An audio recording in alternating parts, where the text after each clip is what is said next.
क्यों इंसान भविष्य में झांकने की कोशिश करता है? क्यों क्यों भविष्य बताने वालों पर विश्वास करता है इंसान? विश्वास करना है तो मालिक पर करो, भविष्य बताने वालों पर नहीं।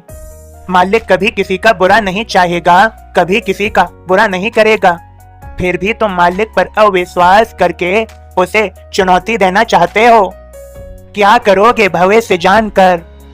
क्या अनहोनी को होनी में बदल सकने की ताकत है तुम में, या होनी को अनहोनी में बदल सकते हो तुम? क्यों जानना चाहते हो भविष्य? तुम भी दुखी होते हो और दूसरों को भी दुखी करते हो तुम।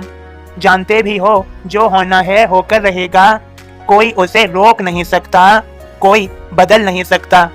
बेटा होना है तो होकर रहेगा और बेटी होनी है तो वो भी होकर ही रहेगी।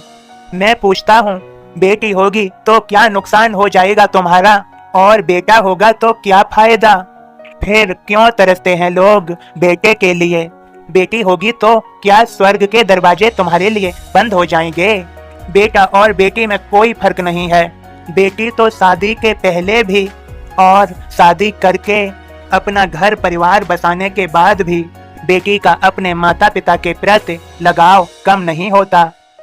लेकिन बेटा शादी के बाद अपने माँ बाप का नहीं, अपनी पत्नी का हो जाता है। ये सत्य झुठला सकते हो तुम, फिर भी लोग बेटे के लिए तरसते हैं। कैसे समझाएं ऐसे लोगों को? कैसे समझाएं मेरे सभी भक्तों? हम सबका मालिक एक। मेरे सभी भक्तों याद रहे, ऐसे मित्र बनाओ जो अंत तक तुम्हारा साथ दें। मैं कभी किसी को बीच में नहीं छोड़ता। मैं सत्य कहता हूँ मेरे भक्तों, तुम्हारा ये सब भार ढोऊंगा मैं, नहीं इसमें संशय, ये वचन सत्य मेरा। अब मेरे बोध को सुनो और समझो। ओम साईं राम बाबा का बोध इस प्रकार है। पंच महाभूतों पर श्री साईं का अधिकार है। श्री साईं के चरित्र का 11वां अध्याय। श्रद्धा से वाचन करो, मिटे सभी विपदाय।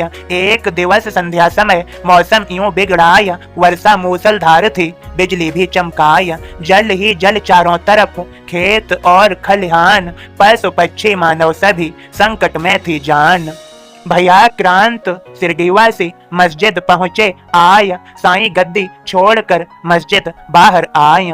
आर्तनाद क्रंदन सुनकर द्रवित हो या साईं, प्राणों से प्रिय भक्त थे, दुख न देखा जाई। नजर उठा नभ की तरफ, श्री भरते हुंकार, गरजत मेघ उधर इधर गरज रहे सरकार। गर्जन साईं का सुना, मेघ शांत हो जाय, पल में वर्षा थम गई, तारे लगे दिखाय। एक बार लपटें बड़ी, धोनी लगी उठाय, हट पीछे साईं कहें, आग तुरंत रुक जाय। वायु अग्नि और जल धरती व आकाश, इन पांचों ही तत्वों पर श्री साईं करें प्रसास। ओम श्री सद्गुरु साईनाथाय नमः। बाबा के सभी भक्तों, हम सभी पर, आप सभी पर बाबा की कृपा और आशीर्वाद है। सभी प्रेम से बोले ओम साईं राम, जय साईं राम।